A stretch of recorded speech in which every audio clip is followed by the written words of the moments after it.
जो पैसुर सहाय शिळू लोक लालन लिळू प्रणत प्रतिपाळू हा खेळू जयाचा.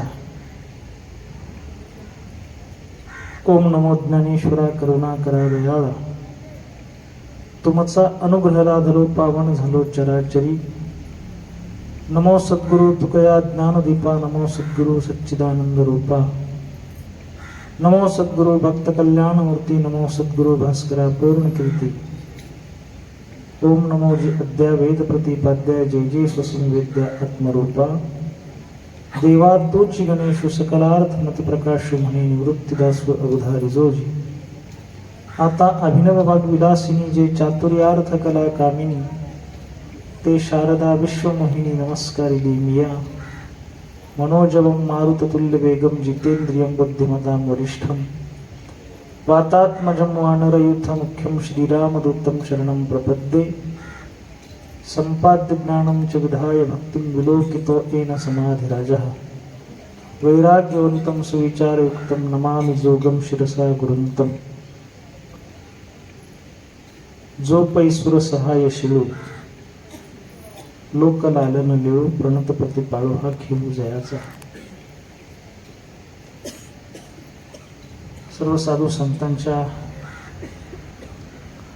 कृपा आशीर्वादाने परमात्मा पंढरीनाथाच्या करुणेनं मुरबाड तालुका भागवत वारकरी सांप्रदायिक समाजसेवा मंडळ यांच्या संयोजनानं आपणा सर्वांच्या सहभागानं आणि सहयोगानं वैकुंठवासी प्रातस्मरणीय श्रीरामदादा जोशी यांच्या प्रेरणेनं परमादरणीय महंत श्री प्रमोद महाराज जगताप अर्थात अण्णांच्या मार्गदर्शनानं संपन्न होत असणार आपला हा अखंड हरिनाम महोत्सव. त्यामधल्या प्रवचन सेवेकरिता काल आणि आज या सेवेत आपण उपस्थित आहोत.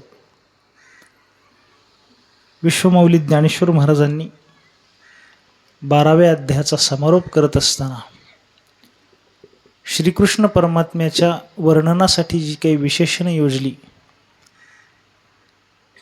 त्यापैकी श्रीकृष्णाचा स्वभाव काय, त्याची लीला काय आणि त्याचा खेळ काय अशा 3 निकषांचा उल्लेख करणारी ही ओवी. काल यातल्या थेट पदांचा विचार करण्याच्या प्रारंभी त्याचा सविस्तर प्रास्ताविक भाग आपण यथामकी यथाशक्य पाहिला. 3 गोष्टी या ओवीमधून ज्ञानोबरायांनी श्रीकृष्ण परमात्म्याच्या सांगितल्या. त्या म्हणजे अर्जुनाला उपदेश करणारा हा श्रीकृष्ण कोण आहे, तर सूर म्हणजे देवादिकांना सहाय्य करणं हा ज्याचा स्वभाव आहे तो. या संपूर्ण चराचराचं पालन करणं ही ज्याची लीला आहे असा तो. आणि शरण आलेल्यांचा विशेष सांभाळ म्हणजे प्रतिपाळ करणारा असा तो. पहिली गोष्ट यात सांगितली आहे की सूर सहाय शिळू. सूर शब्दाचा अर्थ काल मी आपल्याला सांगितला की जे इंद्रादिक देव आहेत तर त्यांना सूर असं म्हटलं गेलं. आणि अशा सुरांना सहकार्य करणं हा त्याचा स्वभाव आहे. आता सुरांना सहकार्य करणं हा त्याचा स्वभाव आहे एवढं एक सरळ वाक्य बोललं की अन्वयानं त्याचा स्वभाव सुरांना मदत करणं म्हणजे देवांना मदत करणं असं आहे. अन्वयानं एखादं वाक्य बोललं की त्याचा व्यतिरेक तिथे स्पष्ट असतो. व्यतिरेक म्हणजे काय, अर्थ तोच असतो मात्र शब्दप्रयोग तो केलेला नाही म्हणजे किंवा वेगळा शब्दप्रयोग. आता यालाच अन्वय आणि व्यतिरेक जर पाहायचं झालं या वाक्याचा तर त्याचा स्वभाव देवांना मदत करणं असा आहे. याचाच व्यतिरेकानं अर्थ असा निघतो की राक्षसांना मदत करणं हे ज्याच्या स्वभावात नाही, किंबहुना राक्षसांना असहकार करणं किंवा देवांना मदत करत असताना राक्षसांना मिळेल तिथे छळणं, हा व्यतिरेकानं अर्थ प्रकट होतो. म्हणजे अन्वय व्यतिरेकाचं साधं एक उदाहरण जर लक्षात येण्याकरता थोडंसं अजून सोपं करून सांगायचं झालं, शहर कुठलं होतं मला माहीत नाही, पण त्या शहरात कार्यरत असणाऱ्या त्या पालिकेच्या कारभाराला कंटाळून त्या शहरातून निघणाऱ्या एका वर्तमानपत्राच्या संपादकानं पालिकेच्या सगळ्या त्या गलिच्छ कारभाराचा एक पाढा लिहिणारा एक लेख लिहिला आपल्या वर्तमानपत्रात. आणि रागावून त्यानं त्याचं शीर्षक असं दिलं होतं त्या लेखाचं की आपल्या शहरातले अर्धे नगरसेवक गाढव आहेत. जेव्हा सकाळी सकाळी ते वर्तमानपत्र शहरामध्ये लोकांच्या हातात पडलं, तसंच ते नगरसेवकांच्या हातात पडलं. त्यात त्यांनी लिहिलं होतं की आपल्या शहरातले अर्धे नगरसेवक गाढव आहेत.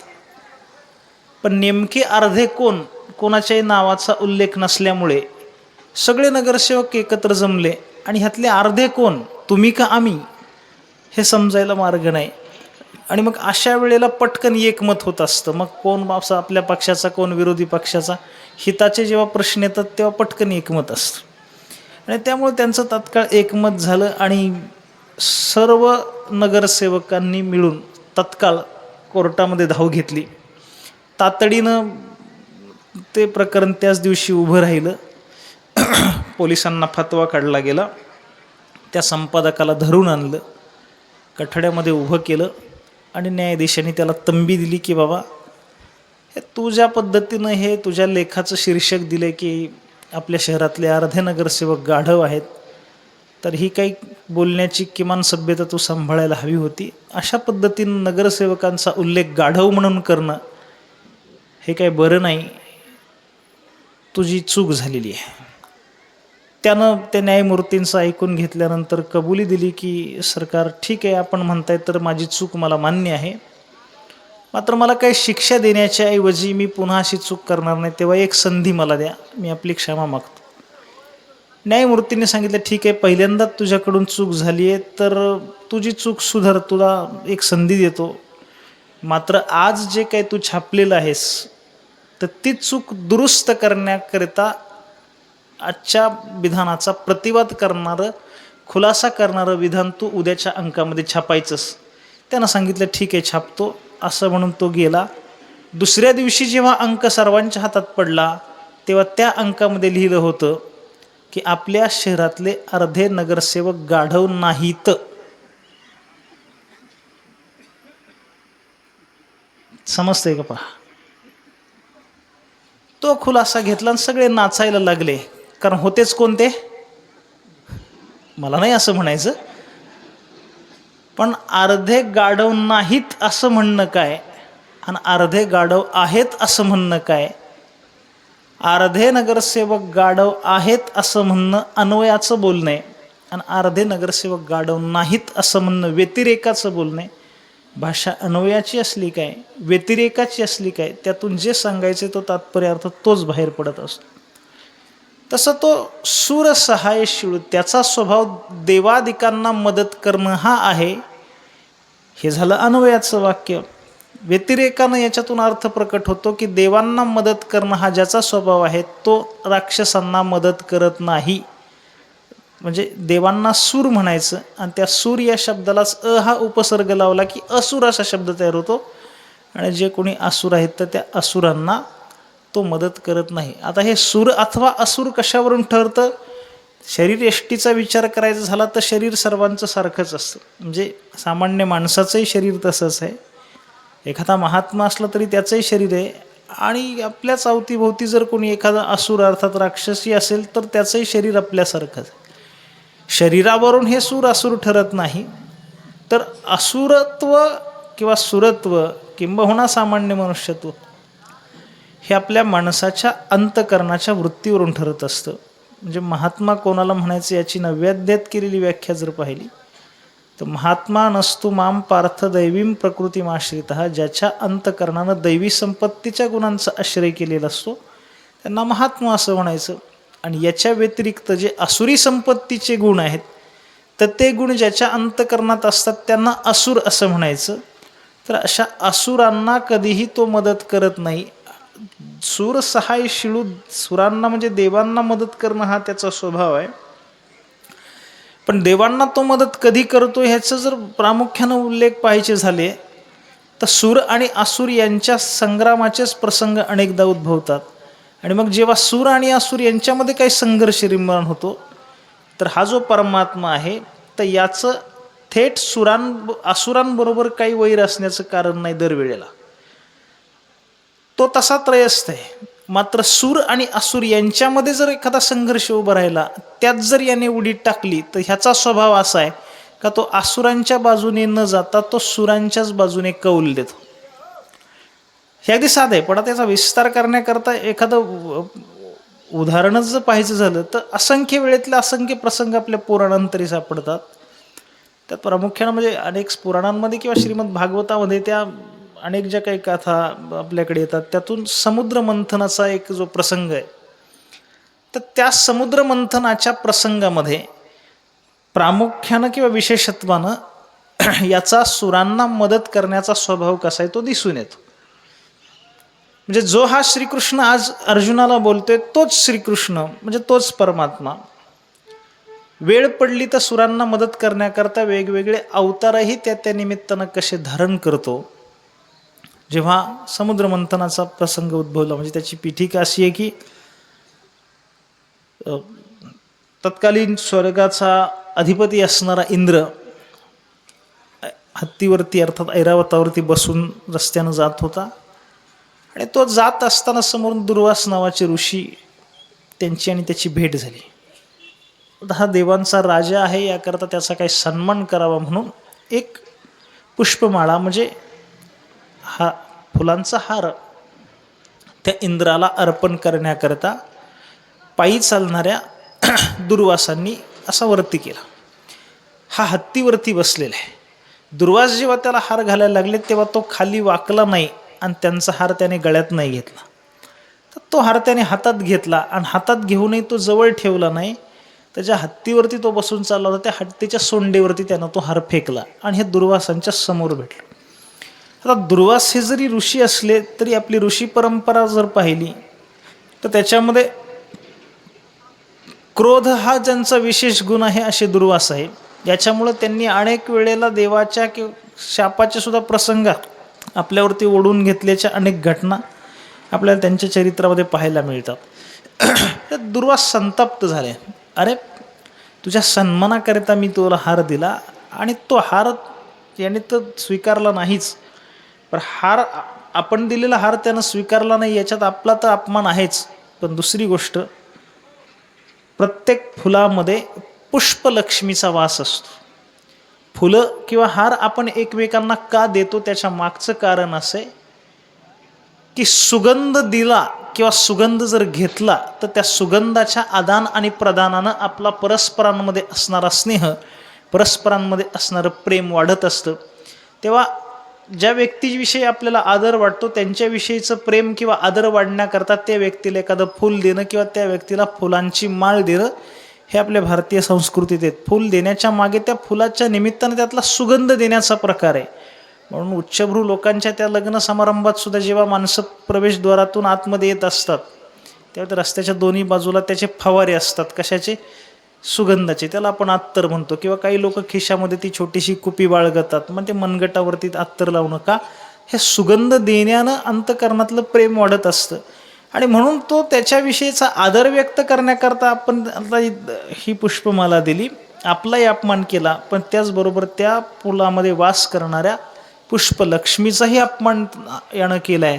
आणि याकरता म्हणून दुर्वास नेहमीप्रमाणे रागावले आणि रागावून शाप दिला की आज एवढी काय याला सत्तेची मस्ती चढलेली आहे तर हा याचा मुजोरपणा उतरेल आणि इंद्र दरिद्री होईल असं त्यांनी शाप दिला. आता एकदा इंद्र दरिद्री होईल असा शाप दिला म्हणजे अगदीच आपल्या मोकळ्या पद्धतीनं बोलायचं झालं तर मुख्यमंत्र्याचा राजीनामा हा संपूर्ण मंत्रिमंडळाचा राजीनामा. आता हे महाराष्ट्रात तर चांगलं पाठ झाले आपल्याला. तर त्यानुसार इंद्र दरिद्री झाला याचा अर्थ सगळे जे काही गंधर्व यक्षादिक देव आहेत तर ते सुद्धा काय झाले? ते सुद्धा दरिद्री झाले आणि मग त्यांच्या दारिद्र्याचा फायदा घेऊन आसुरांनी स्वर्गावरती हल्ला चढवला आणि स्वर्गावरती हल्ला चढवून त्यांनी आपला प्रतिनिधी असणाऱ्या राजा बळीला स्वर्गाचा राजा इंद्र करून टाकलं आणि सर्व देवादिकांना हकलून लावलं. आता स्वर्ग सोडून वनवासी झालेले जे सगळे देवादिक आहेत तर त्या देवादिकांनी परमात्म्याची करुणा भागली, कारण त्याचा स्वभाव त्यांना मदत करणं हा आहे आणि ते त्यांना माहीत आहे. त्याच्यामुळे जेव्हा परमात्म्याची करुणा या सर्व देवादिकांनी भागली त्यावेळेला देवानं सांगितलं, काळजी करू नका, माझ्याकडे योजना तयार आहे आणि त्या योजनेनुसार सर्व काही अलवेल होईल. यानुसार प्रभूनं त्यांना असं सांगितलं की समुद्र मंथन करूयात आणि ते समुद्र मंथन करून त्या समुद्रातून अमृत मिळालं की ते अमृत तुम्ही सर्व देवादिकांनो काय करा, प्राशन करून घ्या. त्या अमृताच्या भरोशावरती, त्या अमृताच्या जोरावरती आसुरांच्या बरोबर लढाई करा. तुम्हाला अमृत असल्यामुळे युद्धामध्ये मरण्याची काही भीती नाही, त्या जोरावरती त्यांना हकलून लावा. पण आता समुद्र मंथन करायचे, समुद्रातून अमृत काढायचे, तर ते फक्त तुमच्या एकट्याच्यानं होणार नाही. त्याकरता ज्यांच्यावरती हा डाव पुढे पलटवायचा आहे याची कुठलाही मागमूस त्यांना लागू न देता खोटं मैत्रीचं नाटक या असुरांबरोबर करा. या कार्यामध्ये त्यांनाही सहभागी करून घ्या आणि मग त्यांच्या सहकार्यानं ते मिळालेलं अमृत ते फक्त तुम्ही घ्या. वाटणी करण्याकरता मी तिथे थांबतो, कारण अमृताबरोबर अनेक काही वस्तू मिळतील. यानुसार सर्व देवादिकांनी या असुरांना मैत्रीचं नाटक केलं. समुद्र मंथनाचा प्रस्ताव ठरला. काय करायचं तर मंदराचल पर्वताची रवी करायची आणि वासुकी सर्पाची दोरी करून समुद्र मंथन करायचं. पण समुद्रामध्ये त्या रवीला धारण कोण करणार याकरता यानं कूर्म हा अवतार धारण केला, म्हणजे कासवाचा. आणि त्या टणक असणाऱ्या पाठीवरती ते मंदराचळाचं रवी ठेवली गेली, घुसळण झालं. आणि जेव्हा त्यातून एक एक वस्तू निघाली तर त्या निघालेल्या काही वस्तू राक्षसांना, काही वस्तू देवांना, काही वस्तू ऋषींना, काही वस्तू भगवंतांना, आपल्याला असं करत असताना जेव्हा धन्वंतरी हातामध्ये अमृताचा कलश घेऊन त्या समुद्रातून निघाला, म्हणजे आज जे आपल्याकडे आरोग्यशास्त्र आहे तर त्या आयुर्वेदाचा प्रणेता हा धन्वंतरी हा समुद्र मंथनातून अमृताचा कलश घेऊन निघालाय. जेव्हा त्या धन्वंतरीला बाहेर येताना पाहिलं तेव्हा देवादिकांची नजर चुकून त्या असुरांमधल्या एक असुरानं त्या धन्वंतरीच्या हातातला अमृताचा कलश घेतला आणि त्याने धूम ठोकली. झालं. ज्यासाठी एवढा सर्व काही उपद्व्याप केला होता, बाकीची रत्न मिळाली असती अथवा नसती फारसा काही फरक पडला नव्हता, पण मूळ मुद्दा त्यातला होता की त्यातून अमृत मिळवायचं होतं आणि ते देवांना पाहिजे होतं. देवांच्या अगोदर एक राक्षसच ते अमृत घेऊन पळाला. आता काय करायचं? परत सगळे देव रडत बसले. पुन्हा देवाला म्हणले, देवा आता काय करावं? देवानं सांगितलं, थांबाई, याकरता मी काहीतरी करतो. काय करतो? अक्षरशः देवानं एका बाईचं रूप धारण केलं. त्या अवताराला भगवंताचा मोहिनी अवतार असं म्हणतात. आता नुसतं मोहिनी नाही, संपूर्ण विश्वाला मोहिनी घालणारा तो विश्वमोहिनी असल्यामुळे अत्यंत अंग प्रत्यंगाचा सोडवलं बांधा त्यानं असा धारण केला आणि तो धारण करून नटून थटून केस मोकळे सोडून त्याच्यामध्ये मोगऱ्याची वेणी माळून अगदी त्या हत्तीच्या चालीनं डौलत डौलत ज्या ठिकाणी तो असुर अमृताचा कलश घेऊन पुढं गेला आणि त्याच्या पाठीमागून त्याचे भाऊबंदही गेले, पण असुरच असल्यामुळे त्यांच्यात परत भांडण लागलं. ज्यानं तो कलश पळवला होता तो काही इतरांना द्यायला तयार नव्हता. मग याच्या हातातून तो, त्याच्या हातातून ते, त्यांचा वाद तिथे सुरू होता. जेव्हा ही विश्वमोहिनी तिथे गेली तेव्हा त्या मोहिनीला पाहिलं आणि त्या अमृताचा सगळ्यांना विसर पडला. ते भांडण सरलं, सगळे एकटक तिच्याकडे पाहायला लागले. एकटक पाहणाऱ्या त्या असुरांच्या घोळक्यामध्ये जेव्हा मोहिनी रूपामध्ये परमात्मा आला तेव्हा ज्याच्या हातामध्ये अमृताचा कलश होता त्यानं बोलायला सुरुवात केलं, हे देवी, आजपर्यंत तुझ्या एवढं सौंदर्य कुठंच पाहिलं नाही. नेमकी कोण आहेस तू? एवढे दिवस कुठं होती? काय तुझा परिचय आहे आणि कुठं राहते तू? आपला परिचय देताना तिने सांगितलं, माझं नाव मोहिनी आहे. आणि कुठं राहते? तिनं सांगितलं, जे कोणी माझ्यावर विश्वास ठेवतात त्यांच्याकडे मी राहते, मग तुमच्याकडे राहू शकते.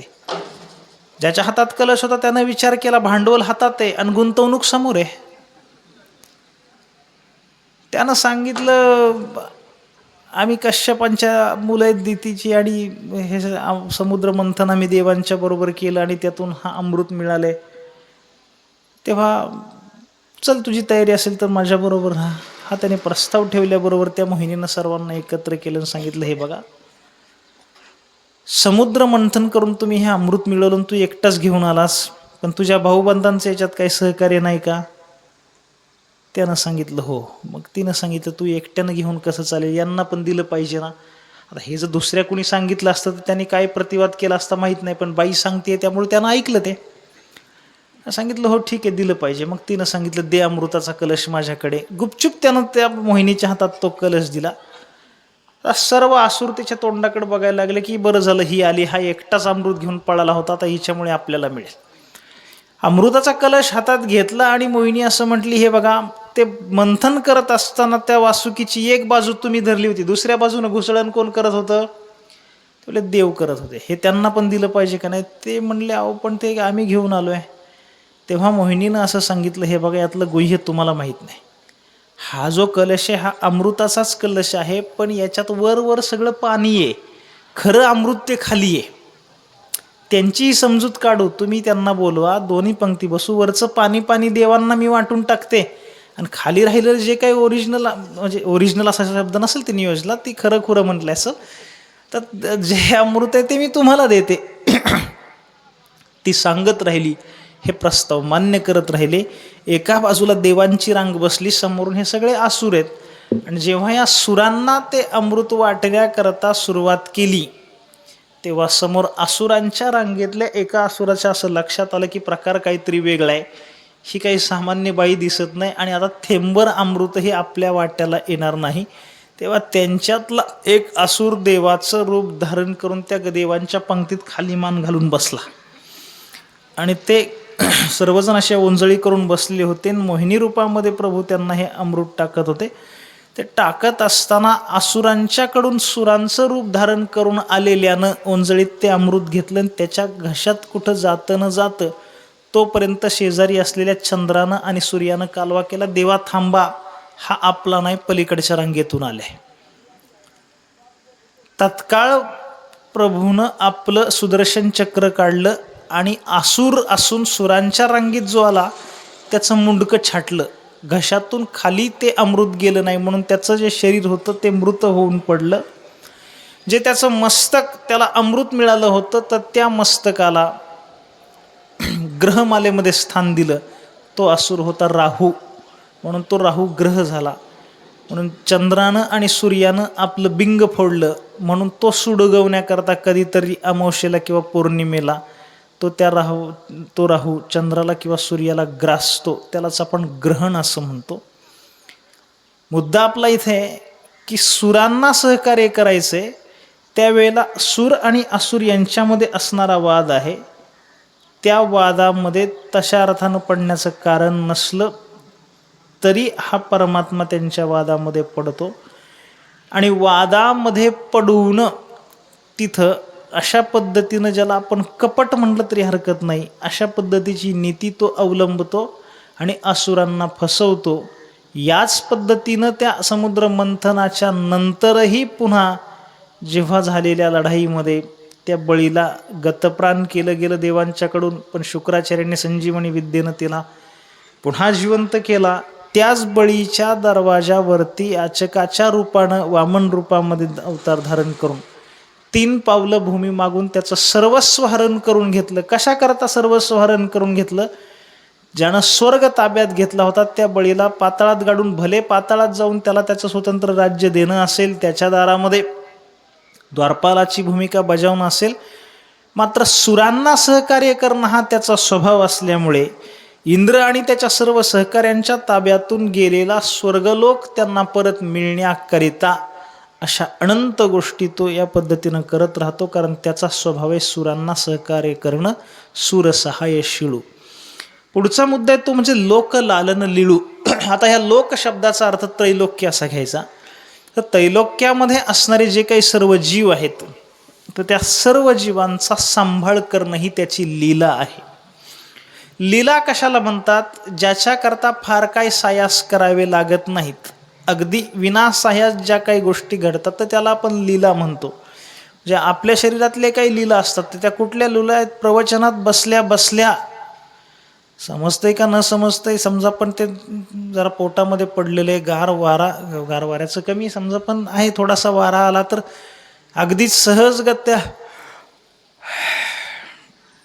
काय झालं, जांभळी दिली. तर जांभळी देण्याकरता फार काय सायास पडले काय? नाही, चुटकी वाजवायची, त्याला काय या सगळ्या लीला म्हणजे त्याकरता फार काय सायास करावे लागत. एखादं काम असतं, ते काम कोण करेल याकरता जेव्हा विषय निघतो तर ज्याच्याकरता हे काम फार सोपं असतं, म्हणजे त्याला फार सायास न करता जमतं, तर ती त्याची लीला असते. म्हणून आपल्याकडे म्हटलं असतं, अहो ते काम त्याच्या डाव्या हाताचा मळ आहे किंवा डाव्या हाताचा खेळ आहे. डाव्या हाताचा खेळ म्हणजे अगदी सहजपणे तो करू शकतो, याला लीला म्हणायचं. की ज्याच्या कार्यकारणाच्या करिता फार काही सायास करावे लागतात असं नाही. तसं या त्रैलोक्यामध्ये 84 लक्ष योनीतले जीव आहेत. फक्त एकट्या मानवापुरतं नाही, 84 लक्ष योनीतले जीव. म्हणजे आत्ता या मंडपात जगाचा विचार किंवा त्रैलोक्याचा द्या सोडून एवढ्या मंडपातला विचार करायचा झाला तरी आपण सर्व काही माणसं आहोत. आपण कोण आहोत? जीव आहोत. तर माणूस हा एकाच प्रकारचा जीव या मंडपात आहे काय? नाही. म्हणजे आता ही ते ही फुलं आहेत, ही जर समजा चुरगळली आणि एक एक फुल जर शोधायचं म्हटलं तर 8-10 फुलांमध्ये एखादी छोटीशी आळी सापडू शकते. अवतीभोवती एखादी माशी असते, एखादे कीटक असतात. आता संध्याकाळच्या वेळेला जेव्हा हे दिवे प्रज्वलित होतील तेव्हा त्याच्या भोवती काही कीटक फिरतात, हे सुद्धा कोण आहेत? जीवच आहेत. असे 84 लक्ष योनीतले जीव आहेत.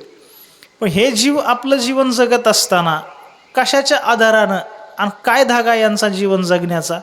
तर तो धागा म्हणजे ही प्रभूची लीला आहे. आणि त्या लीलेनं प्रत्येक जीव या जगात आपलं जीवन जगतोय.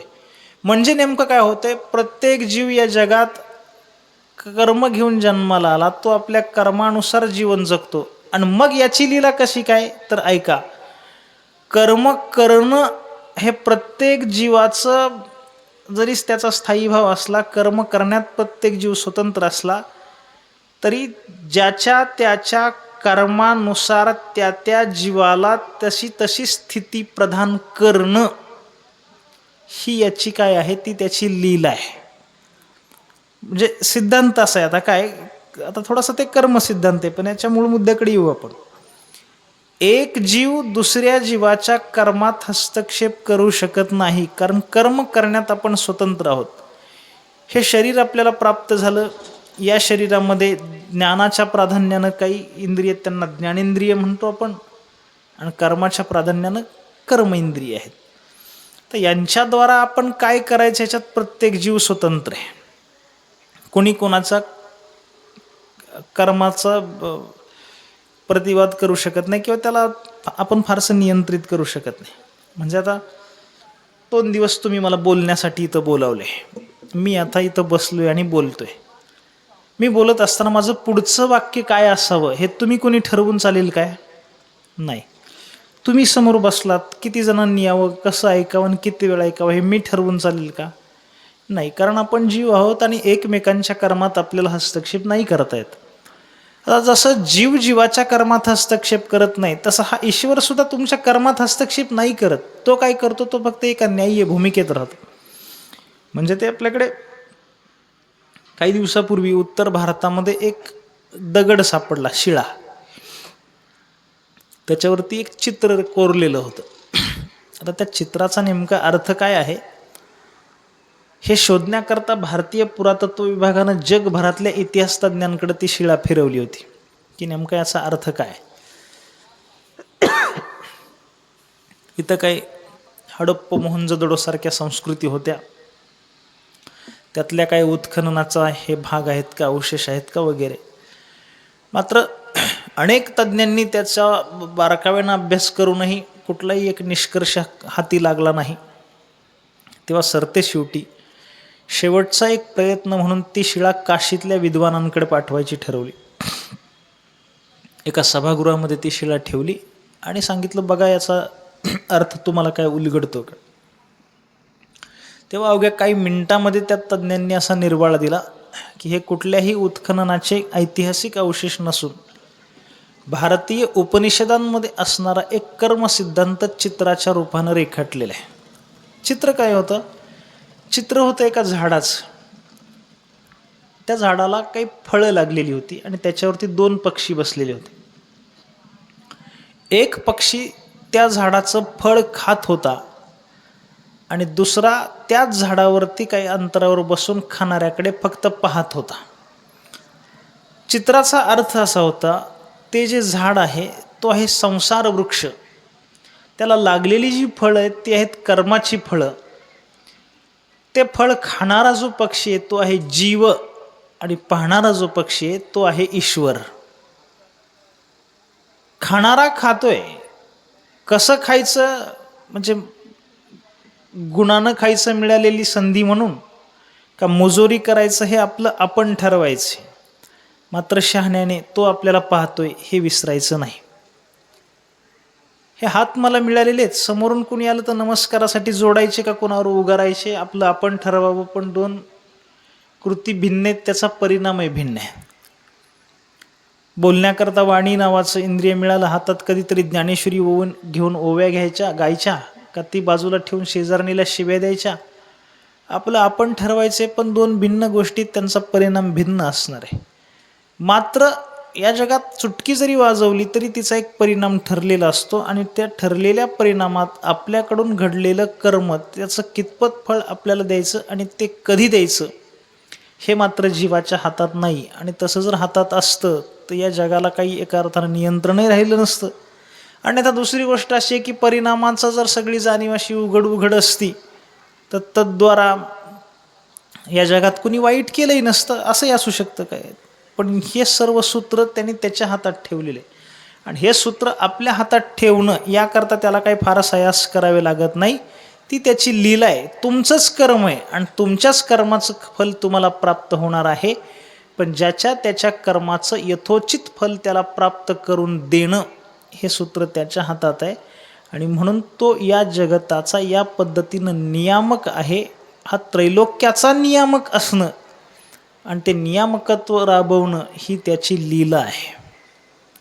आणि पुढे 3रं सांगतात की प्रणत प्रतिपाळू हा खेळू जयाचा. जे कोणी त्याला शरण आलेले आहेत तर शरण आलेल्याचा विशेष प्रतिपाळ करणं हा त्याचा खेळ आहे. आता ही जी 2 विशेषण आहेत, आता सुरसहायशिळू हे एक वेगळं पद आहे, त्याचा आता इथे संबंध नाही. पण लोक लालन लिळू म्हणजे या लोकांचा सांभाळ करणं आणि प्रणत प्रतिपाळू म्हणजे शरण आलेल्यांचा सांभाळ करणं.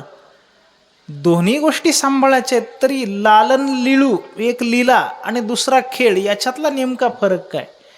तर याच्यातला फरक एक एवढा समजून घेण्यासारखा आहे की जेव्हा लोक लालन लिळू असं म्हणत असताना इथे 84 लक्ष योनीतल्या जीवांच्या शरीराच्या ज्या काही गरजा आहेत ते शरीर जगण्याकरिता, तर त्याकरता त्यांच्या गरजा भागवणं त्यांचा सांभाळ करणं ही त्यांची लीला आहे. मग तो सांभाळ कोणाचा करतो? इथे ईश्वराचं अस्तित्व मान्य करणारा एक वर्ग असतो, एक मान्य नसणारा वर्ग असतो आणि एक वर्ग मध्येच अडकलेला असतो. म्हणजे एक वर्ग देव मानतो, एक वर्ग देवाला मानतच नाही आणि एक मध्ये असतो. मध्ये असलेल्याला मानणाऱ्यांच्या संगतीत गेला की त्याला वाटतं देव असेल. कुणीतरी प्रबळ त्याचं निवेदन करणारा भेटला की देव वगैरे काही नसतो, त्याचं ऐकलं की त्याला वाटतं नसेल. तुम्ही कुणीही असा, पण तुमच्या भुकेच्या वेळेला जर त्यानं ठरवलं आणि त्याची भुकेची वेळ राखायची झाली आपली, तर ज्ञानेश्वर महाराज सांगतात तुम्ही जर खडे जरी शिजायला टाकले तरी त्या खड्यांचं रूपांतर अमृताच्या तांदुळात होतं. आधनी घातल्या हरळ होती अमृताचे तांदूळ. पण कधी जरी भुकेची राखे वेळ जगन्नाथ, या जगन्नाथानं जर ठरवलं तुमच्या भुकेची वेळ आत्ता सांभाळायची, तर त्या वेळेला तेव्हा मला ते खायला मिळतं. म्हणून जेव्हा आपण ताटावरती बसतो, ते आपले जे संस्कार आहेत त्यात आपण पाणी हातावर घेऊन जेव्हा संकल्प सोडतो, तो संकल्प सोडून आपण असं म्हणत असतो की प्रभू हे जरी कष्ट आम्ही केलेले असतील, त्यातून 2 पैसे मिळून हे धान्य आणलेलं असेल आणि त्यातून पिकून किंवा शिजवलं असलं, तर हे कर्तृत्व आमचं नाही, हा तुमचा प्रसाद आहे, हा तुम्हाला अर्पण करून मग त्यातलं नैवेद्य रूपानं त्या कृतज्ञतेच्या पोटी आपण घेतो. कारण त्याची कृपा असते म्हणून आपली आणि अन्नाची भेट होते आणि आपल्या भुकेच्या वेळेला 2 घास अन्न आपल्याला मिळत असतं. 2 घास भुकेच्या वेळेला अन्न हे देत असताना जो त्याला मानतो त्यालाही तो अन्न देतो आणि त्याच्या नावानं खडे फोडणाऱ्या आणि देव नाही असं ओरडणारालाही भुकेच्या वेळेला तो अन्न देतो. ही त्याचीच कृपा असते. त्याच्यामध्ये सर्वांना तो त्या पद्धतीनं देतो. म्हणजे ते उदाहरण आपल्याकडे सांगितलं जातं की एके दिवशी लक्ष्मीनं जेवायला वाढलं. प्रभू बसले, वाढून झालं तरी खायलाच सुरू करेनात. थांब थोडा वेळ, थांब थोडा वेळ. डोळे झाकले आणि एका विशिष्ट वेळेला उघडले आणि ठीक आहे आता करतो सुरुवात. लक्ष्मीने विचार केला, असं काय केलं? सर्व काही वाढून झालेलं होतं. वाढून झाल्यानंतर मगाशी सुरुवात करायची ती मध्येच डोळे झाकून बसलात आणि थोडा वेळ थांब, थोडा वेळ. या थोडा वेळ थांब या म्हणण्यामध्ये काय अर्थ होता? तेव्हा देवानं उत्तर दिलं की त्रैलोक्यातले सगळे जेवलेत का नाही हे पाहत होतो आणि सर्वांचं झाल्यानंतरच मी जेवतो. लक्ष्मीला जरा हसू आलं. बाहेर तुम्ही किती मोठे असलात तरी त्या मोठेपणाची घरात काय किंमत असते, हे आपलं जसं तसंच देवाचं किंवा त्यांच्यापासून आपल्याकडे आलं असं म्हणू फार तर आपण. आणि मग देवाची काही परीक्षा पाहावी याकरता देवाला काहीही न बोलता एक गुप्त पद्धतीने तिने एक योजना आखली आणि त्या जेवणाच्या नंतर गुपचूप लक्ष्मीनं एक मुंगी पकडली. पकडून ती मुंगी एका छोट्या डबीमध्ये ठेवली. ती डबी एका फडक्यामध्ये बांधली. ते फडकं एका मोठ्या डब्यामध्ये ठेवलं. तो डबा एका पेटीमध्ये ठेवला. बस झाला. आता अजून डब्यान पेट्या वाढवायला लागलं त्या किती वाढवत आहेत. आणि ती पेटी बंद करून ठेवली. 4-2 दिवस जाऊ दिले, मध्ये काहीच नाही. एके दिवशी लगबगीनं हे जेवायला बसले. तिनं जेवायला वाढलं. वाढल्याबरोबर पटकन खायला सुरुवात केली आणि घास घेतल्याबरोबर लक्ष्मीनं सांगितलं, देवा सगळ्यांचं जेवण झालं का? देवानं सांगितलं हो झालं. बघा बरं नक्की बघा. हो ग लक्ष्मी, सर्वांचं झाल्याशिवाय मी बसतच नाही. ठीक आहे चालू द्या तुमचं. हे पुढचे घास घेत राहिले तोपर्यंत लक्ष्मी गेली. तिनं ती पेटी उघडली. पेटीतून तो डबा काढला. डब्यातून ते फडकं सोडलं. त्यातून ती डबी काढली आणि ती डबी घेऊन आता जाऊन देवाच्या समोर मेलेल्या अवस्थेतली मुंगी दाखवावी याकरता उघडलं. तर आश्चर्य काय, त्या उघडलेल्या डबीमध्ये साखरेचे 2 खडे पडलेले होते. म्हणजे लोक लालन लिळू म्हणत असताना या त्रैलोक चराचरातला जे काही जीव आहेत तर त्यात छोट्या छोट्या त्या अत्यंत लहान जीवापासून तर ब्रह्मदेवापर्यंत ही सगळी जीवत्वाची व्याप्ती आहे. तर ह्या प्रत्येकाला त्याच्या त्याच्या कर्मानुसार त्याचं फल देणं. मग हे फल देत असताना वेळेला त्याच्या शरीराच्या चलनवलनाकरता अन्न देणं असेल, सर्वांकरता ती सुविधा आहे. त्यानं निर्माण केलेल्या या सूर्याचा प्रकाश सर्वांकरता ती सुविधा आहे. सूर्यानं तप्त झालेला असताना शीतल करणारा चंद्र सर्वांच्याकरता ही योजना आहे. शीतलता प्रदान करणारा हा वारा असेल, हे पाणी असेल, ही पंचमहाभूत असतील आणि ही पंचमहाभूतांच्या कृत असणारी ही सर्व काही सृष्टी आहे. तेव्हा इथं पृथ्वी, आप, तेज, वायू आणि आकाश ह्या पंचमहाभूतांच्या पासून ज्या ज्या काही सुविधा इथं पुरवता येतात तर त्या सर्व सुविधा सर्व जीवांच्या करता पुरवणं ही त्याची लीला आहे. मात्र ही त्याची लीला आहे. या पद्धतीनं सर्व जीवांचा तो सांभाळ करतो आणि शरण आलेल्यांचा प्रतिपाळ करतो. म्हणजे काय करतो तर प्रत्येक जीवाला त्याच्या त्याच्या कर्मानुसार फल देणं ही झाली लीला. पण त्याचा खेळ असा आहे की जे कोणी त्याचे शरणागत आहेत तर जे त्याला शरण येतात, शरण आल्यानंतर त्यांचं कर्म आणि त्यांच्या कर्मानं त्यांच्या प्रारब्धाची गती काहीही असली तरी तो आपल्याला शरण आलाय, त्यामुळे त्याला त्या कर्माचा आणि प्रारब्धाचा नियम पुसायचा आणि पुसून त्याला विशेष सवलत द्यायची. कोणाला? प्रणत प्रतिपाळू, जे शरण येतात त्यांना. आणि हा त्याचा खेळ आहे. उदाहरण जर याला सांगायचं झालं तर आत्ता एक उदाहरण जे आपण पाहिलं की त्या डबीमध्ये कोंडलेल्या मुंगीलाही तिच्या भुकेला ते अन्न निर्माण करणं, सर्वांकरता ते अन्न निर्माण केलं, कारण त्या मुंगीचं प्रारब्ध तशा पद्धतीनं तडपडून मरण्याचं नाही. तिचा घास तिला मिळाला पाहिजे, तर तो घास तिला दिलं, ही झाली त्याची लीला. या लीलेमधून लीला जेव्हा तो करतो तर तेव्हा त्याला काही कोणाचं घेणं नाही, कोणाच्या विषयी त्याला विशेष आदर नाही आणि कोणाचा अनादर नाही. तुझं कर्म असेल तर त्या कर्मानुसार तुझं सुख असेल, कर्मानुसार त्याचं दुःख असेल, ही त्याची बरोबर गोळाबेरीज प्रत्येक जीवाच्या पारड्यामध्ये तो टाकतो. ही झाली लीला.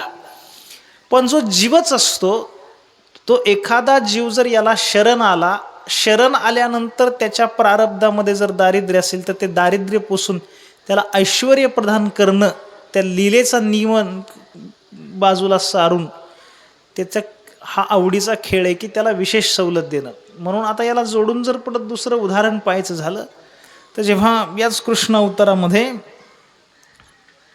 जेव्हा गोकुळातलं चरित्र संपून हा परमात्मा मथुरेमध्ये गेला, मथुरेमध्ये गेल्यानंतर वसुदेव देवकीच्याकडे गेल्यानंतर त्याचं उपनयन केलं बलराम दादाचं आणि त्याचं. आणि तेव्हा सांदीपनी ऋषींच्या आश्रमामध्ये शिकण्याकरता प्रभू गेले. 64 दिवस तिथे शिकले. काल मी पाहिलं, आपण उल्लेख केला ओझरता की त्याच सांदीपनी ऋषींचा मेलेला मुलगा त्याने परत आणून दिला होता.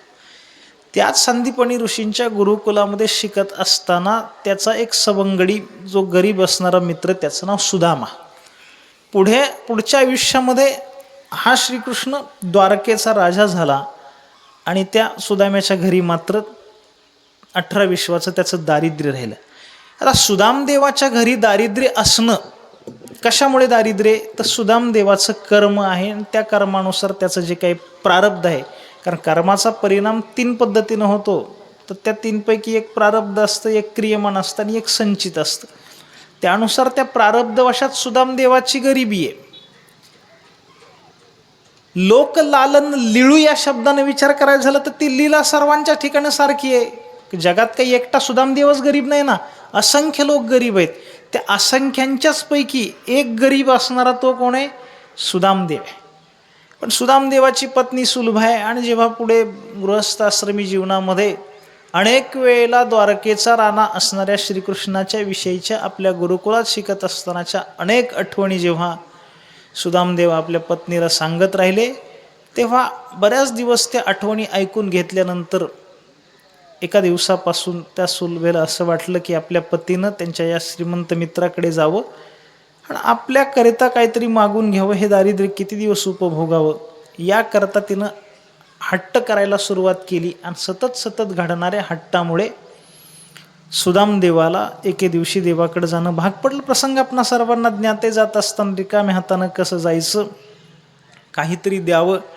पण आपले पतिराज तिथं गेल्यानंतर उघडपणे बोलणार नाहीत कशा करता आलोय, पण आपल्या दारिद्र्याची जाणीव त्यांच्या मित्राला व्हावी याकरता सुदामदेवाच्या पत्नीनं शेजारच्या 4 घरून उसने थोडे पोहे आणले. 4 घरून आणले म्हणजे ते वेगवेगळ्या घरातले एकत्रित केलेले आहेत, जे कुठून तरी मागून आलेले आहेत हे देवाला समजावं याकरता ते पोहेची पुरचुंडी घेऊन जेव्हा सुदामदेव देवाकडे गेले, देवाची ते सगळा प्रसंग घडला. द्वारपालांनी अडवलं, त्यांनी आपला परिचय दिला, प्रभुदारापर्यंत आले, घेऊन गेले. गेल्यानंतर कडकडून जेव्हा आलिंगन दिलं आणि माझ्या वहिनीनं मला काय दिले म्हणून ती पोहे त्याने धारण घेतले. पोहे घेतले, त्या पोह्याच्या मोबदल्यामध्ये काय दिलं, म्हणजे अनेक ठिकाणी संतांची वचनं तर आहेतच, पण आपल्या मराठी साहित्यात त्या मोरोपंतांची केकावली प्रसिद्ध आहे. त्यात त्यांनी असं म्हटलं की ऋणपरी मुष्टी पोहे त्याच्या बदलात हे मनग्रीती, मुदलात मुक्ती देणे ही कवने सावकारीची रीती. म्हणजे ऋण म्हणून ते उष्टी पोहे दिलेली आहेत, तर त्याच्या व्याजामध्ये सोन्याची नगरी दिली आणि त्या मुदलामध्ये त्याला मुक्ती दिली. आता ऐका, जेव्हा सुदामदेवाच्या प्रारब्धाचा विचार करायचा झाला तर त्याच्या कपाळावरती असं म्हणतात की श्री क्षय असं सटवीनं लिहिलेलं होतं. श्री म्हणजे ऐश्वर आणि क्षय म्हणजे त्यात क्षय म्हणजे त्याचा तुटवडा किंबहुना नाहीच, म्हणून ते दारिद्र्य. आता घरी आलेला हा आपला मित्र आहे, ब्राह्मण मित्र आहे, आणि त्याचं काही औक्षण करावं याकरता सपत्नीक कृष्ण परमात्मा आणि रुक्मिणी मातेनं ते औक्षण करण्याकरता सर्व तयारी केली. तांबण तांबडा तांब्या आणि ते सगळं झालं. सुदामदेवाचे पाय धुतले, पाद्यपूजन केलं सुदामदेवाचं, आणि सुदामदेवाला औक्षण करण्याकरिता आता औक्षणाला अंगठ्यानं गंध लावण्याची पद्धत आहे. या पद्धतीनं औक्षणाकरता ते गंध असं अंगठा बुडवला आणि अशी मूठवरती, आणि अशा या पद्धतीनं आपण कपाळावरती गंध ओढत असतो. पण प्रभूनं तिथं सुदामदेवाच्या नाकावरती अशी मूठ ठेवली आणि या पद्धतीनं भिवईच्या मध्ये अंगठा ठेवला, कारण अक्षरच उलटी होती. काय होती? श्रीक्षय. ते दृश्य बाजूला उभे असलेल्या रुक्मिणी मातेनं पाहिलं आणि तातडीनं तिनं ते बाजूला सगळं ठेवलं आणि पटकन ती गेली. आणि ज्या हाताची मूठ तिथं अंगठा सुदामदेवाच्या कपाळावरती होता, त्या उजव्या हाताला, त्या मनगटाला दोन्ही आपल्या हातांनी असं घट्ट रुक्मिणी मातेनं धरलं आणि धरून खाली असलेला हात असा उलटा असा वरती फिरवला. म्हणजे काय झालं? ती अक्षरं अशी फिरली, उलटी झाली. जे श्रीक्षय होतं ते यक्षश्री असं झालं. पण ते होत असताना प्रभूनं त्याचं प्रारब्धच बदललं, आणि ते प्रारब्ध बदलत असताना तिथं अनुमती असावी लागते ना कोणाची. एखाद्यानं प्रस्ताव ठेवला, पण ठेवलेला प्रस्ताव कोणाच्या तरी त्याच ताकदीच्या अनुमतीनं तो पारित करावा लागतो. तसं तिथं स्वतः लक्ष्मीनं रुक्मिणी मातेच्या रूपानं ते हात धरून तिनं पण त्याला अनुमती देऊन ते हात फिरवलं. म्हणजे मुद्दा काय? लोक लालन लिळू या पद्धतीने विचार करायचा झाला तर प्रत्येकाच्या कर्मानुसार त्याला त्याची सुख अथवा दुःखाची गती असणं, याच नियमानुसार सुदामदेव त्यांचं दारिद्र्य असणं, हे तो काही सुदामदेवावरती अन्याय होता असं म्हणण्याचं कारण नाही. काय असतं जगामध्ये, न्याय आणि अन्यायाच्या गोष्टी आपण करत असतो. फक्त काय, सामान्य माणसाची अडचण अशी आपल्या, जेव्हा आपल्या जीवनामध्ये जर काही वाईट झालं आणि चांगलं झालं तर त्याचं लगेच ते श्रेयाचं ते मोजमाप करण्याकरता आपला प्रकार असा आहे. सामान्य माणूस शक्यतो काय करतो, चांगलं झालं की मग ते चांगलं होण्याच्या मागं आपण कसे कष्ट घेतले याचं ते सगळा आढावा घेतला जातं. याकरता मी हे एवढं कष्ट घेतले, तेवढं घेतले, हे घेतलं, ते त्या माझ्या कष्टाला आज फळ आली आणि मग चांगलं झालं. या उलट एवढे भरपूर कष्ट घेतले आणि तेवढे कष्ट घेऊन जर अपेक्षित असणारं यश आलं नाही, पर्यायानं अपयश आलं, तर त्या अपयशाचा श्रेय किंवा ती जबाबदारी माणूस शक्यतो स्वतःकडे घेत नाही. त्या अपयशाची जबाबदारी माणसं डोळे झाकून देवावरती ढकलतात आणि असं सांगतात, काय आम्ही एवढं सगळं केलं पण देवानं आमचं असं केलं. म्हणजे आपलं वाटोळ झालं की आपण देवानं केलं असं म्हणत असतो. भगवत भक्तांचा आणि महापुरुषांचा प्रकार वेगळा आहे. ते जेव्हा जीवनात काही चांगलं झालं तर ते असं म्हणत असतात की ही प्रभूची आमच्यावर असलेली कृपा आहे, देवाच्या कृपेनं चांगलं झालं. आणि वाईट झालं तर त्याला ते देवाची अवकृपा नाही म्हणत, ते म्हणतात ही आमच्या प्रभूची इच्छा होती. वाईट झालेल्याला प्रभूची इच्छा आणि चांगलं झालेल्याला प्रभूची कृपा, असं महात्म्यांचं मत असतं. आपलं मत चांगलं झालं की आपले प्रयत्न, वाईट झालं की हे देवानं केलं.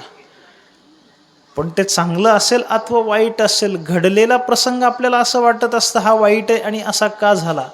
ते आपल्याला का वाटतं? कारण त्याच्या कार्य आणि कारणाची संगती आपल्याला लागत नसते. आणि कार्यकारणाची संगती लागली नाही की आपण आपल्या बुद्धीनं काहीतरी तर्क लढवत असतो.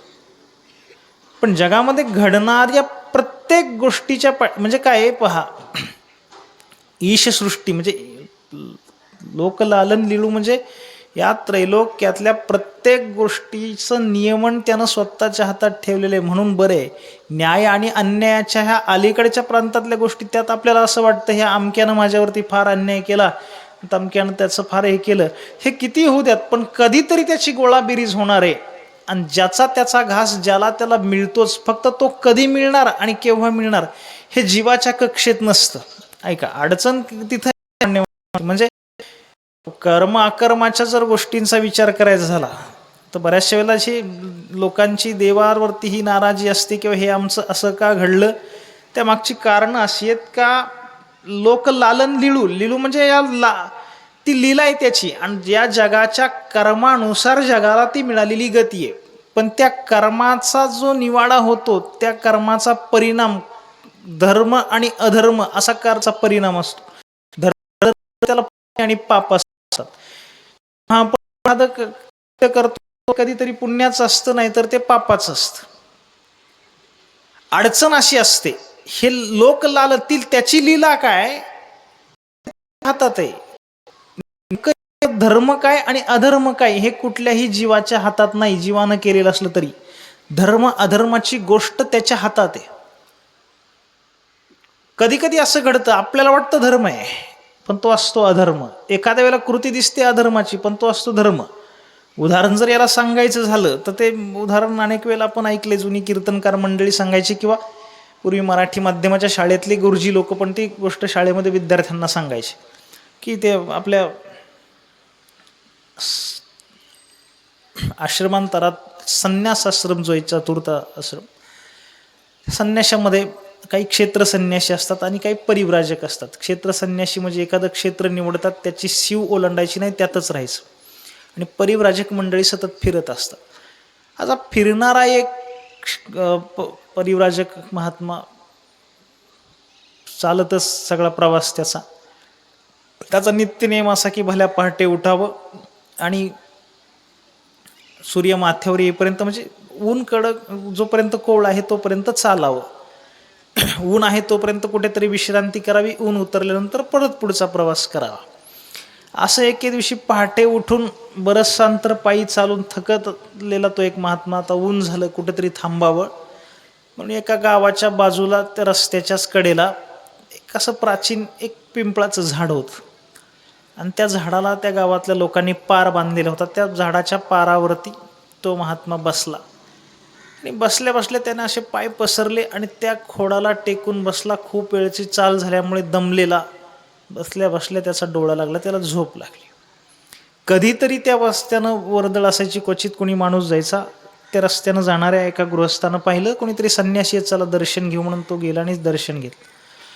ते दर्शन घेत असताना त्याला असं जाणवलं की महात्म्याला झोप लागलेली आहे पण त्याच्या पायाला जरा एक जखम झालेली आहे आणि त्याने काय त्याच्यावर उपचार केलेले दिसत नाहीत. चला, अंतःकरणातली सद्भावना म्हणून तो गृहस्थ घरी गेला आणि घरून वाटीमध्ये त्यानं थोडंसं तेल आणलं आणि ते तेल त्याच्या जखमेवरती टाकलं. आता मला सांगा, कोणाच्याही एखाद्याच्या जखमेवरती तेल लावणं ही गोष्ट तुम्ही पापाची म्हणणार का पुण्याची?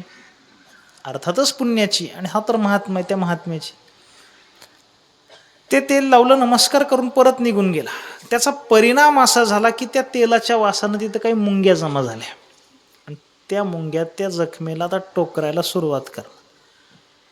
दरम्यान असं घडलं की काही अंतरावरून त्याच गावातली काही मुलं रस्त्यानं येताना रस्त्याच्या कडेनं एक ऊसाचा ट्रॅक्टर चाललेला होता आणि त्या ऊसाच्या गाडीतून त्यांनी एक एक ऊस ओढून काढला आणि आता ऊस खायचा होता. फक्त आता ऊस खाण्याची पद्धत म्हशीची वेगळी असते आणि माणसाची वेगळी असते.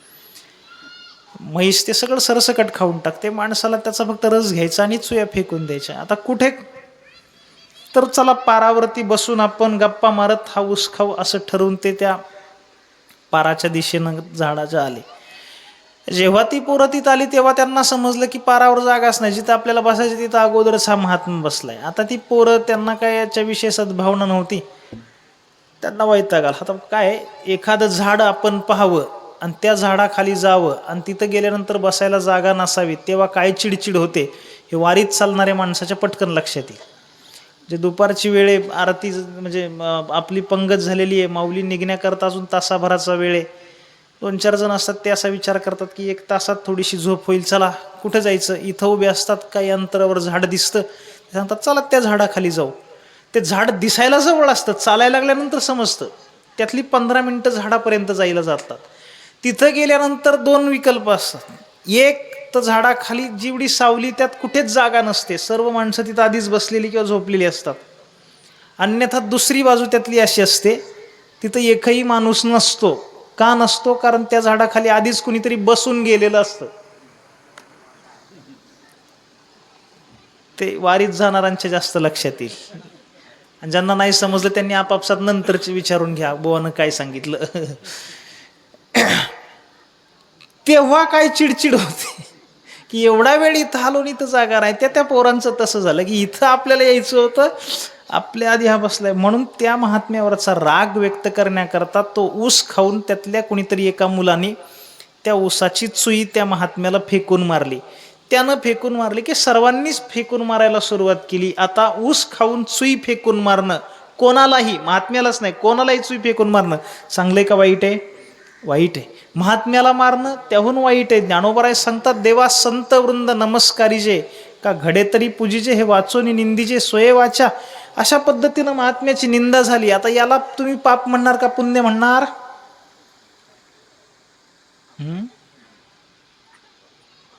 याला पापच म्हणणार.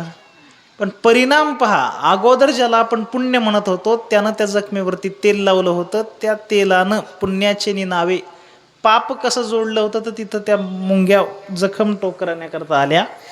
ज्याला आपण पाप म्हणतोय तर त्या फेकून मारलेल्या चुयांचा परिणाम असा झाला की त्या मुंग्या त्या चुयांच्या गोडीवर, त्या जखमेवरून त्या चुयांवरती आल्या. ही अडचण आहे. कशातली? प्रत्येक जीव या जगातला आपापल्या परीनं कर्म करतोय, पण केलेल्या त्याच्या कर्माला धर्म म्हणावं का अधर्म म्हणावं हे कोणाही जीवाच्या हातात नाही. ते कोणाच्या हातात आहे? ते याच्या हातात आहे. आणि ते हातात ठेवणं ही त्याची लीला आहे, ज्ञानेश्वर महाराज सांगतात. म्हणून तर तुकोबाराय त्याच्या पुढे उभे राहिले आणि त्याला असं म्हणतात, बाबा धर्माची तू मूर्ती, पाप पुण्य तुझे हाती, मज सोडवी दातारा कर्मापासोनी दुस्तरा. तो कोणाला सोडवतो का? लालन लिळू म्हणत असताना जगाचं पालन तो करतो. हे बघा, हे तुमचं कर्म आहे आणि त्याचा परिणाम धर्म आहे अधर्म आहे, यानुसार ही तुमची गती. आपल्याला वाटतं हा आमच्या अन्याय नसतो, ते आपलं काहीतरी कर्म असतं, त्या कर्मामुळे आपल्याला ती गती मिळालेली असते. इथं कोणावरही ईश्वराच्या सृष्टीमध्ये अन्याय होत नाही आणि प्रत्येकाला त्याच्या त्याच्या कर्मानुसार एक न्याय्य भूमिका आणि त्याचं नियामकत्व करणं ही त्याची लीला आहे. ही झाली लीला. पण या लीलेचा हा नियम जेव्हा ठरलेला आहे की ज्याच्या त्याच्या कर्मानुसार त्याला सुख अथवा दुःख हे फल प्रदान करणं, मात्र जर कोणी त्याला विशेष पद्धतीनं शरण येत असेल तर अशा शरण येणाऱ्यांच्या विषयी या परमात्म्याला सुद्धा एक आपुलकी वाटते. आणि त्या आपुलकीनं जो आपल्याला शरण आलेला आहे तर अशा शरणागताचा विशेष प्रतिपाळ तो करतो. तो प्रतिपाळ करत असताना भलेही त्याच्या प्रारब्धवशात पुढे दुःखाचा प्रसंग असला तरी त्याच्या वाट्याचं तो दुःख पुसून टाकतो. ऐका, एका जनार्दनी भोग प्रारब्धाचा भोग म्हणजे लोकलालन लीला आहे, पण हरिकृपे त्याचा नाश झाला. ज्याच्यावर हा कृपा करतो त्याच्या बाबतीमध्ये त्याच्या शेष राहिलेल्या प्रारब्धाचा नाश झाला. भरे त्याला पुढे काय करायचं असेल, म्हणजे अगदी या बाबतीत विचार करायचा झाला तर अंबरीष सारख्याला जेव्हा दुर्वासांचा शाप प्राप्त झाला, त्या शापानं 10 गर्भवास त्यांना घ्यायचे होते. हे प्रारब्ध झालं, पण तो आपला प्रणत आहे, त्याचा प्रतिपाळ करण्याकरता अंबऋषीसाठी जन्म सोशियले, त्याच्याकरता स्वतः यानं जन्म सोसले. म्हणून परमात्म्याचा एक स्वभाव आहे, एक त्याची लीला आहे आणि एक त्याचा खेळ आहे. स्वभाव काय? देवादिकांना म्हणजे सुरांना मदत करणं. लीला काय? या त्रैलोक्याचा यथोचित सांभाळ करणं. आणि त्याचा खेळ काय? त्याचा खेळ म्हणजे आपले जे शरणागत विशेष कुणी भक्त आहेत तर त्यांचा विशेष प्रतिपाळ करणं. आता ह्या तिन्हींचा विचार करायचा झाला तर एक स्वभाव आहे, दुसरी लीला आहे आणि तिसरा खेळ आहे. स्वभावाचा विचार करायचा झाला तर स्वभाव हा वेळ प्रसंगी बदलू शकतो. माणसं म्हणतात की त्याचा तसा स्वभाव नव्हता, पण तो का, तर तिथं प्रसंग असा घडला, त्या प्रसंगात त्यानं आपला मूळ स्वभाव टाकला आणि त्या स्वभावानुसार त्याला वागावं लागलं. तर काही जण म्हणतात स्वभावाला औषध नाही. कधी कधी काही व्यक्तीची स्वतःविषयीच तक्रार असते, लोकांविषयी नाही. म्हणजे आणि हे तसं चांगलं लक्षण आहे. म्हणजे आपल्या अशांततेचं कारण जगात बाहेर शोधण्यापेक्षा आपल्या आत शोधणं हे शहाणपणाचं लक्षण. काही लोकांचं म्हणणं असतं, काय करू, मला सगळं उमगतंय पण माझा स्वभावच असा आहे, काय करू, स्वभाव बदलत नाही. असं जर कोणाचं म्हणणं असेल आणि कोणाला वाटत असेल आपला वाईट असलेला स्वभाव बदलावा, तर त्यावर उपाय आहे, नाही असं नाही. त्यानं काय करावा, यमुनाष्टकाचा पाठ जर दररोज घेतला तर त्या यमुनाष्टकाचं फलश्रुती किंवा त्याच्यामधलं सामर्थ्य असं आहे का यमुनाष्टकानं स्वभावामध्ये बदल होतो. जेव्हा देवाच्या स्वभावाचा विचार इथं करायचा झाला तर सुरांना सहकार्य करणं हा त्याचा स्वभाव आहे, पण दरवेळेला सहकार्य करेलच असं सांगता येत नाही. एखाद्या वेळेला स्वभावात काही बदल घडला तर त्यावेळेला मदत करण्याचा स्वभाव आहे, पण एखाद्या वेळेला तो त्यांना असहकार्य करू शकतो. असं घडू शकतं. शोधली तर उदाहरणं पुराणांतरी सापडू शकतात. दुसरी गोष्ट काय, दुसरी गोष्ट जगाचं त्रैलोक्याचं सांभाळ करणं ही त्याची लीला आहे. लीलेकरता फार काय अट्टहास असावं लागत नाही. आणि त्या लीलेमध्ये ज्याचं जसं कर्म असेल त्यानुसार त्याला ती गती देणं. पण त्याचं कर्म असंच असावं, त्याचं कर्म तसंच असावं हे काय तो ठरवत बसत नाही. पण तिसरी गोष्ट आहे खेळ. खेळाचा विचार करायचा झाला तर एका बाजूला लीला आहे, आणि लीला मी वारंवार मगापासून 4 वेळा सांगितलं की विनासायास केली जाणारी कृती अनायासे घडणं याला लीला म्हणतात. पण खेळ ही अशी गोष्ट आहे का खेळाचा थेट हृदयापासून संबंध असतो. खेळ म्हटलं की खेळ कोणता खेळावा याची निवड खेळणाऱ्याच्याकडे, त्यात स्वतंत्र आहे. जो खेळ आपल्याला आवडतच नाही त्या खेळात खेळाडू प्रवृत्तच होत नाही. जो खेळ आपल्याला आवडतो त्या खेळामध्ये खेळाडू प्रवृत्त होतो. आणि आवड हा हृदयाचा विषय, प्रवृत्त होतो. प्रवृत्त झाल्यानंतर त्या खेळाची आवड अशी असते की त्या आवडीनं जेव्हा त्या खेळात माणूस प्रवृत्त झाला तर त्याच्यात किती वेळ गेला हे समजतही नाही. बघा तुम्ही, जर कमी आवडीचं काम असेल पण आता जबाबदारी मिळालेली आहे, इलाजच नाही, त्यावेळेला मग एक एक मिनिट सुद्धा असा युगासारखा वाटायला लागतो. काय नव्हतीची इच्छा, पण कसं काय मंडपाच्या बाजूला महाराजांनी पाहिलं बसवलं पारायणात, आता मध्ये उठता येत नाही, झाले आत्ता सुरू पण हरकत नाही. नाश्त्याला सुट्टी झाली की त्यांचा डोळा चुकून निघून जाऊ, पण तोपर्यंत तर बसावं लागतंय ना, 2 तास उठताच येत नाही. पण तोच संध्याकाळी कीर्तन झाल्यानंतर घरी गेला, 11 वाजता कीर्तन संपलं, घरी गेला 11:30 वाजलेत. तारीख बदलण्याकरता अर्धा तास शिल्लक आहे, खिशातला मोबाईल काढला आणि पाहिलं 2 GB 1 GB शिल्लक आहे ना, अर्ध्या तासात त्याचा उपभोग घेतला पाहिजे. अर्धा तास बघू असं म्हणून तो ते बघायला सुरू केलं, ते असं एक 30 सेकंदाला वरती ढकलत. घरातलं कुणीतरी जागं झालं, सांगितलं अरे एवढा वेळ कसा काय जागा, त्यांनी सांगितलं एवढा वेळ नाही, आत्ताच कीर्तनावरून आलोय. उठलेल्याने सांगितलं घड्याळात 3 वाजलेत. म्हणजे ज्याच्यात आवड असते त्याच्यात किती वेळ गेला तरी त्या वेळ काळेचं भान राहत नाही. आणि कशात भान राहत नाही, जेव्हा मुलं खेळायला आता त्यात काय, आजचं हे बालपण आमच्या पिढ्यापर्यंत बरं होतं समजा, की ते आपलं बालपण रम्य होतं आणि त्याची एक अशी समृद्ध अशी परंपरा आपल्या संस्कृतीला देशाला लाभलेली होती. आज दुर्दैव आहे, तंत्रज्ञानानं जरी एवढी सगळी प्रगती केलेली असली तरी सुद्धा ह्या बऱ्याचशा गोष्टी अशा ज्या काही दूर झाल्या. थोडं विषयांतर होईल अण्णांच्या पुढे हे धाडस करतो, पण एका वाक्याची मला उत्तर नका देऊ, आपल्याच मनाला प्रश्न विचारा. 25 वर्षापूर्वी खेड्यातली आई आणि शहरात राहणारी तिची सासूरवाशीन मुलगी, संपर्काची साधनं मर्यादित होती आणि त्या मर्यादित साधनांच्या मध्ये ते पत्र लिहिलं जायचं. त्या पत्र आजही लोक रोज रस्त्यावर उतरत आहेत महागाई महागाई या नावाखाली, की गगनाला भिडली गगनाला भिडली.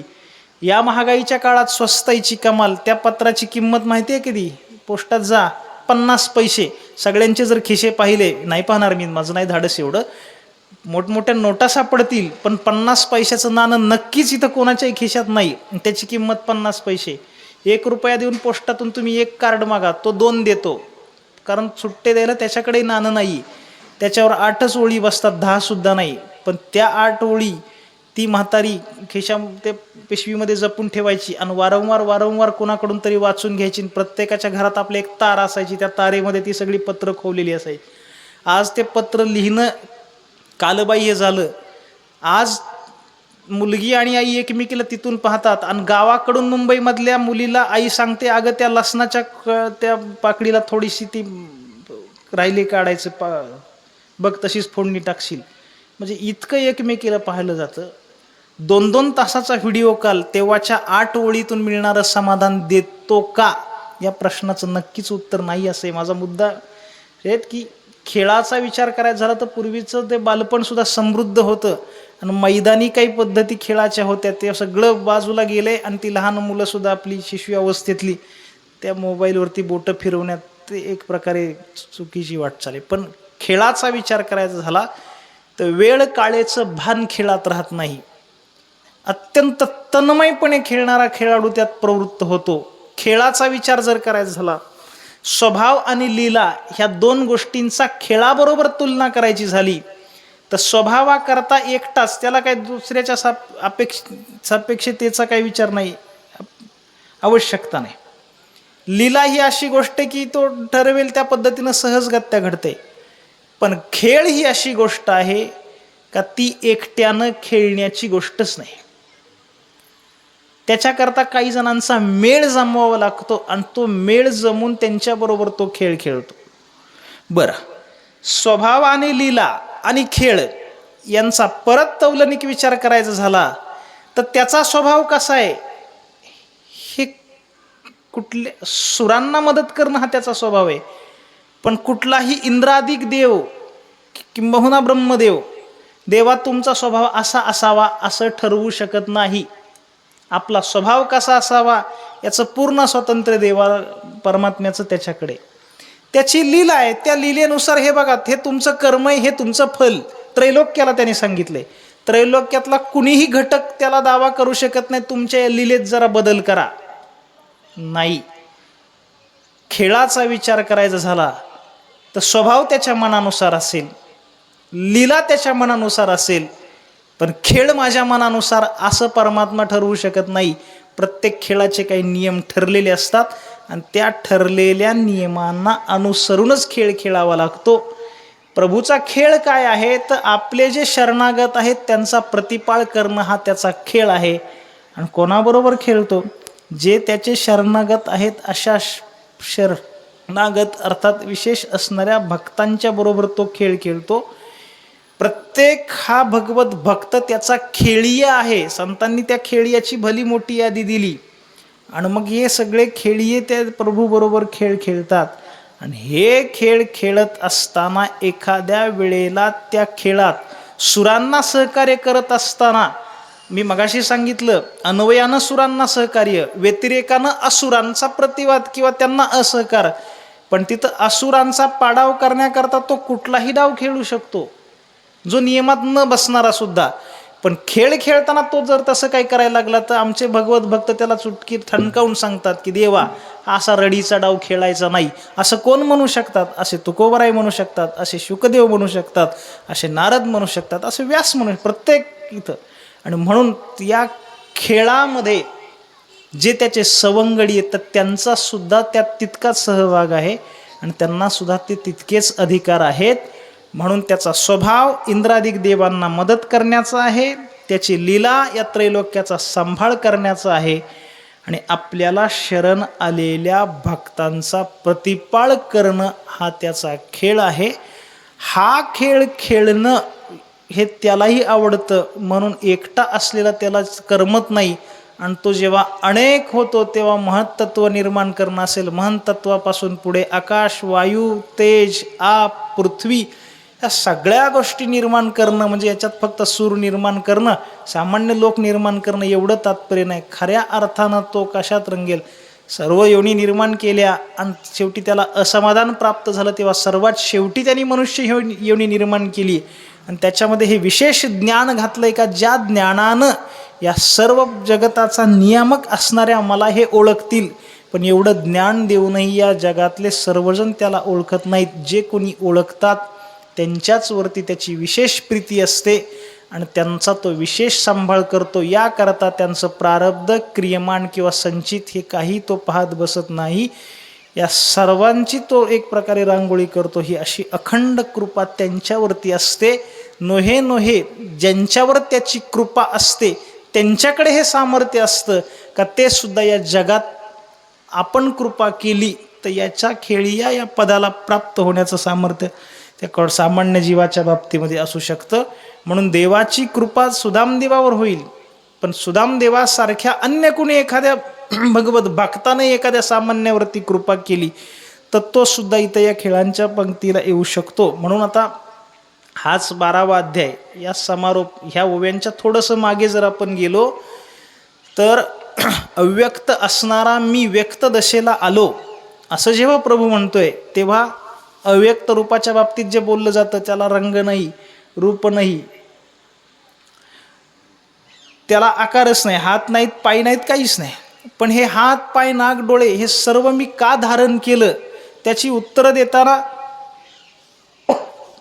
त्याचं असं मत आहे का हे डोळे मी का धारण केले, तर जे माझे या ओवीत जे ज्ञानेश्वर महाराजांनी सांगितलं प्रणत प्रतिपाळू, जे त्याचे प्रणत म्हणजे जे शरणागत आहेत, तर अशा आपल्या प्रिय भक्तांना पाहता यावं याकरताच मी हे डोळे धारण केले. तो पहावा हे डोळे म्हणून मज अचक्षुषी डोळे, हातीचेनी लीला कमळे पूजू तयाते. यदा कदाचित एखाद्या वेळेला कधी त्या भक्ताची भेट झाली तर आयत्या वेळेला पूजेचं साहित्य कुठून आणू, म्हणून मी हातामध्ये फूल धारण केलेले आणि मी त्याची पूजा करतो. त्याला आलिंगन द्यावं याकरता हे हात मी धारण केलेले आहेत. कधीतरी त्याच्या गुणांची कीर्ती ऐकावी याकरता मी हे कान धारण केलेले आहेत आणि माझ्या भक्तांची अखंड गुण गावेत याकरता मी ही वाचा धारण केलेली. असं कोण म्हणतंय? असं हा प्रभू म्हणतोय. तेच ज्ञानेश्वर महाराज इथं सांगतात की इंद्रादिक देवांना सहकार्य करून जगताची व्यवस्था एक समतोल राखण्यात त्यांना सहकार्य करणारा, सर्व त्रैलोक्यातल्या जीवांचा त्यांच्या त्यांच्या कर्मानुसार सांभाळ करणं ही ज्याची लीला आहे त्या प्रभूचा खेळ आहे. प्रणत प्रतिपाळू हा खेळ जयाचा. सर्व प्रणत म्हणजे आपल्या शरणागतांचा एक विशेष सांभाळ करणं ही हा त्याचा खेळ आहे. आणि आपणही कधीतरी आपण सूर होण्यात आपला तात्पर्य अर्थ नाही.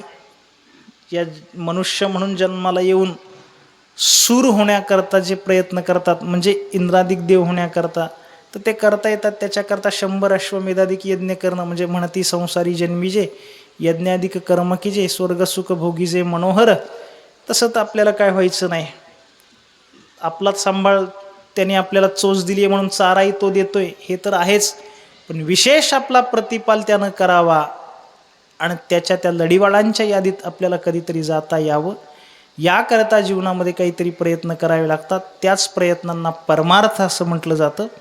आणि वेष्टी आणि समष्टी अशा 2 टप्प्यावरती तो घडत असताना, वेष्टी म्हणजे आपण एकटे असताना एकांतात करत असलेली साधना, पण अशा एकट्या एकट्यानं साधना करणाऱ्या अनेकांनी एकत्र येऊन त्या साधनेचा समष्टी सोहळा साजरा करणं यालाच हरिनाम सप्ताह असं म्हणतात. साधना करायची म्हणजे नेमकं काय करायचं? महाराष्ट्रातल्या माणसांच्या करता वेगळं काही नाही. ज्ञानेश्वर महाराज, तुकाराम महाराज या संतांची परंपरा आपल्याला लाभली आणि जे ग्रंथ नव्हे हा श्रीकृष्ण किंवा तेनेयम वाङ्मयी मूर्ती असं श्रीमद भागवताच्या बाबतीत प्रति श्रीकृष्ण म्हणून त्या ग्रंथाकडे पाहावं. तसं या संतांचे ग्रंथ हीच त्यांची वाङ्मयीन तनू आहे. म्हणून ज्ञानेश्वर महाराजांचा सहवास आपल्याला लाभावा असं वाटत असेल तर घरात ज्ञानेश्वरी असावी. नुसती असून चालत नाही, तिची सेवा घडावी म्हणजे त्या अक्षरांची सेवा जीवनात असावी. अक्षरांच्या सेवेनं पुढे अर्थात रूपता आपल्याला प्राप्त व्हावी. ज्ञानोबरांचा आशय आपल्याला समजावा, त्यांच्याच कृपेनं तशी अनुभूती आपल्या जीवनात यावी आणि जमलं तर त्याचा अनुवाद जगाच्या प्रती करावा. पण या पारायणाचा समष्टी सोहळा अत्यंत अनुष्ठानपूर्वक पद्धतीनं संपन्न व्हावा याकरता म्हणून प्रातस्मरणीय वैकुंठवासी श्रीरामदादा जोशी यांनी घालून दिलेला हा आपल्याकडे दिलेला प्रघात, त्यांनी दिलेलं हे सुसंस्कारांचं बाळकडू पुढे आपण त्याच पद्धतीनं आज तो चालवत आलेलो आहे. महाराष्ट्रातल्या वारकरी संप्रदायात जरी आज अन्यान्य पद्धतीनं लोकांच्या वाटा दिसत असल्या आणि त्याही काळात संप्रदायाच्या विषयी तळमळ वाटणाऱ्या माणसांना हे चित्र विदारक असलं तरीसुद्धा अशाही अवस्थेमध्ये चांगल्या माणसांनी चांगला रस्ता कशा पद्धतीनं चोखाळावा आणि कोणाच्या मागे जावं अशी काही संप्रदायातली मोजकी माणसं आहेत. त्यापैकी या सप्ताहाचे वैकुंठवासी दादांचे तत्कालीन सहकारी असलेले आणि अखंड आपणा सर्वांचे मार्गदर्शक असणारे, माझ्यासारख्या असंख्य संप्रदायातल्या तरुणांचे प्रेरणास्रोत असणारे आदरणीय श्रीमंत प्रमोद महाराज जगताप तथा आपणा सर्वांचे लाडके अण्णा, आपणा सर्वांच्या उपस्थितीमध्ये त्यांच्या प्रेरणेनं हा उत्सव इथं संपन्न होतो आहे. काल आणि आज अशा 2 दिवसांच्या या वाङ्मयीन सेवेची संधी आदरणीय अण्णांच्या आज्ञेनं मला इथं प्राप्त झाली. ज्ञानेश्वर महाराजांची ही ओवी, जो पैसूर सहाय शिळू लोकलालन लिळू प्रणत प्रतिपाळू हा खेळू जयाचा, याच्या अनुषंगानं काही तोडकं मोडकं चिंतन करून आपल्यापुढे वेडवाकडं बोलण्याचा या 2 दिवसात केविलवाणा प्रयत्न केला. यामध्ये काही बरोबर असेल, शास्त्र संवादी असेल तर ते सद्गुरू जोग महाराज वारकरी शिक्षण संस्थेच्या प्रसादाचे देणं आहे असं समजावं. यात आपल्याला काही चुकीचं बाष्कळ किंवा अमंगळ बडबडीचं वाटलं असेल ते माझ्या बालबुद्धीचे ते दोष माझे मला परत करा. पूज्य श्री अण्णांच्यासह उपस्थित असणाऱ्या आपणा सर्वांना विनम्र भावानं अभिवादन करून झालेली ही तोडकी मोडकी सेवा प्रभूचरणी समर्पित करून वाणीला विराम देऊयात. पुंडलिक वरधारी विठ्ठल श्री ज्ञानदेव तुकाराम विठ्ठल विठ्ठल विठ्ठल. पुंडलिक वरदा हरी विठ्ठल श्री ज्ञानदेव तुकाराम. आज आपण ज्यांचं प्रवचन ऐकलं ते संत साहित्याचे एक साक्षेपी तत्वचिंतक आणि एक युवा प्रवचनकार आणि कीर्तनकार आणि त्याचप्रमाणे एक सिद्धहस्त लेखक असा ज्यांचा परिचय. कोष्टी महाराज हे यूट्यूब चॅनल आजच सबस्क्राईब करा. बेल आयकॉनवर क्लिक करा. शुद्ध सांप्रदायिक चाली, कीर्तनं, प्रवचनं, कथा, पारायणं असे वारकरी संप्रदायाशी संबंधित व्हिडिओ पहा. आपणही पहा आणि इतरांनाही आग्रहपूर्वक सांगा.